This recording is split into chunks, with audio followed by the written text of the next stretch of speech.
Captain Sassio sat calmly in his command chair. His crew, veterans who served him for as long as he was the captain, were also free of anxiety. They performed their tasks competently inside the bridge, despite the looming battle ahead of them. They have every right to be confident, as they were after all inside the Indomitable, the strongest military vessel the Tshirt Dominion has ever built. The ship was classified as a dreadnought, and was often sent on solo missions as it was deemed capable enough of doing so. "Sir, the contact is in visual range, transferring the viewpoint to the main screen," Faber, their intel officer, said, and not a second later the large screen at the center of the bridge lit up, showing the enemy vessel. "Humans! This is a first," Captain Seisho expressed, with a tinge of excitement for a new experience. As he scrutinized the enemy vessel's form, he lamented how the ship oddly looked like a pentagon rod. The ship's surface lacked any features except for the unusually high amount of weapons and auxiliary thrusters that dotted on every face of the pentagon. Other than that, the captain could not discern any important targets, such as the bridge or perhaps the reactor core.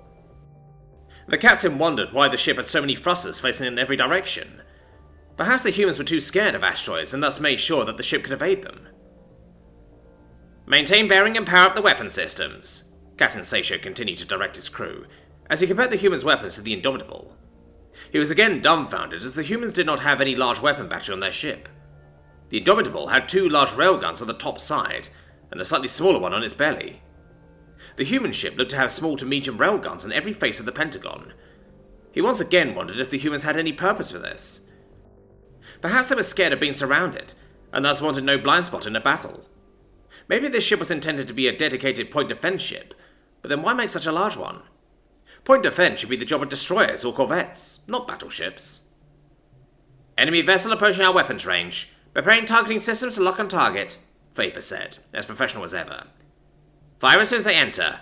I want this over as soon—" "Captain, their ship is spinning?" Faber interrupted. Captain Seisho looked at the screen and saw that the human ship was indeed spinning. "It's not just spinning, it's rolling and rotating," Captain Seisho added, as he noted that the thrusters that dotted its surface were also firing wildly for a few moments when they faced a certain direction. The ship looked like a broken toy with all the spinning and the flickering of its thrusters, yet despite the erratic movements, the ship was somehow able to perfectly move into a firing position, parallel to the Indomitable. "They're rotating on every axis. How are they even maneuvering it that well?" Faber, who picked up the same observation as him, cried out. Captain Seisho meanwhile regained his composure and started bellowing out orders. "Target their engines at the back. We'll disable their main mode of movement first before finishing them off. They won't be able to hit us anyway while spinning out of control like that." Confident that the humans won't be able to return fire, the Indomitable moved closer and started shooting at the human ship.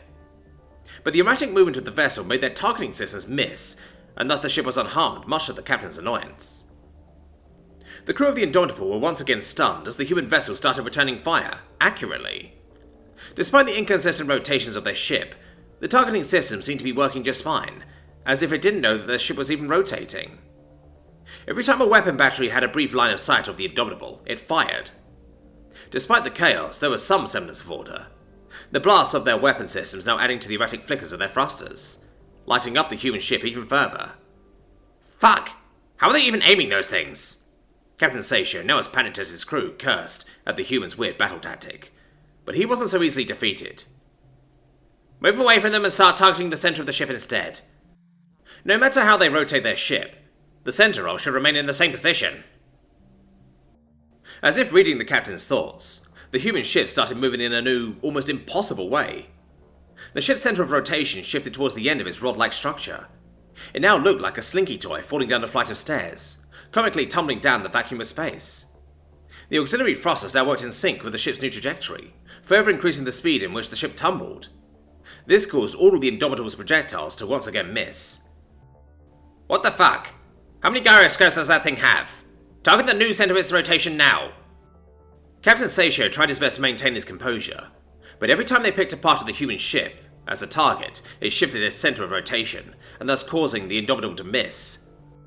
All the while, their own weapon systems, although lighter than the Indomitable's, continued pounding them. The madness ensued for an hour before eventually, the Indomitable's bridge was hit and penetrated by a human rail. The breach turned the bridge into a vacuum, killing the crew. But before succumbing to the exposure of space, Captain Seishu uttered one final curse with his last breath. Fucking hackers!